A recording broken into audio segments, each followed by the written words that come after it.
جس نے دن اور رات میں میری طرف شوق و محبت کی وجہ سے تین تین مرتبہ درود پاک پڑھا، اللہ عز و جل پر حق ہے کہ وہ اس کے اس دن اور اس رات کے گناہ بخش دے۔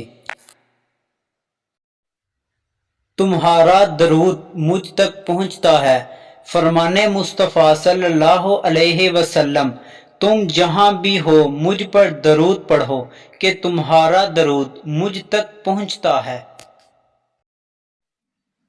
ایک دن حضرت جبرائیل حضور صلی اللہ علیہ وسلم کے پاس آئے اور کہا، اللہ نے مجھے اتنی طاقت دی ہے کہ میں ساری دنیا کے درختوں کے پتے گن سکتا ہوں اور پانی کے سارے قطرے اور ریت کے سارے ذرے گن سکتا ہوں، لیکن اس آدمی پر اللہ کی رحمت کی تعداد نہیں گن سکتا جو آپ صلی اللہ علیہ وسلم پر ایک بار درود پڑھتا ہے۔ فرمان مصطفیٰ صلی اللہ علیہ وسلم، جو مجھ پر شب جمعہ اور روز جمعہ 100 بار درود شریف پڑھے، اللہ عز و جل اس کی 100 حاجتیں پوری فرمائے گا، 70 آخرت کی اور 30 دنیا کی۔ فرمان مصطفیٰ صلی اللہ علیہ وسلم، بروز قیامت لوگوں میں سے قریب تر وہ ہوگا جس نے دنیا میں مجھ پر زیادہ درود پاک پڑھا ہوگا۔ فرمان مصطفیٰ صلی اللہ علیہ وسلم، مجھ پر درود پاک پڑھنا پل صراط پر نور ہے، جو روز جمعہ مجھ پر 80 بار درود پاک پڑھے اس کے 80 سال کے گناہ معاف ہو جائیں گے۔ فرمان مصطفیٰ صلی اللہ علیہ وسلم، جس نے مجھ پر ایک بار درود پاک پڑھا، اللہ عز و جل اس پر 10 رحمتیں نازل فرماتا ہے، 10 گناہ مٹاتا ہے اور 10 درجات بلند فرماتا ہے۔ فرمان سیدنا حذیفہ رضی اللہ تعالی عنہ، درود پاک پڑھنے والے کو اور اس کی اولاد اور اولاد کی اولاد کو رنگ دیتا ہے۔ رسول اللہ صلی اللہ علیہ وسلم نے ارشاد فرمایا، جس شخص پر تنگ دستی مسلط ہو جائے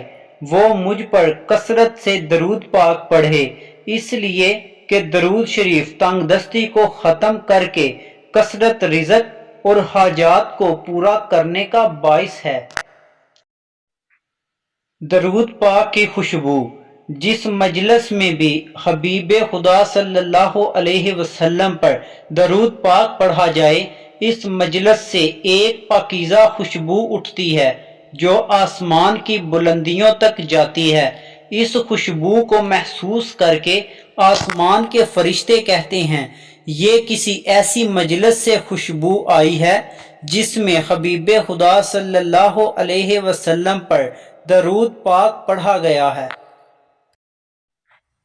حضرت عمر بن خطاب رضی اللہ تعالی عنہ روایت فرماتے ہیں کہ یقیناً دعا اس وقت تک زمین اور آسمان کے درمیان ٹھہری رہتی ہے اور اس میں سے کوئی بھی چیز اوپر نہیں جاتی جب تک تم اپنے نبی مکرم صلی اللہ علیہ وسلم پر درود نہ پڑھ لو۔ موسیٰ علیہ السلام کو درود پڑھنے کا حکم۔ اللہ تعالی حضرت موسیٰ علیہ السلام پر وحی نازل فرمائی کہ اے موسیٰ، اگر تم چاہتے ہو کہ میں تمہاری زبان پر تمہارے کلام سے، تمہارے دل میں خیالات سے، تمہارے بدن میں تمہاری رخ سے، تمہاری آنکھوں میں نور بصارت سے اور تمہارے کانوں میں قوت سماعت سے زیادہ قریب رہوں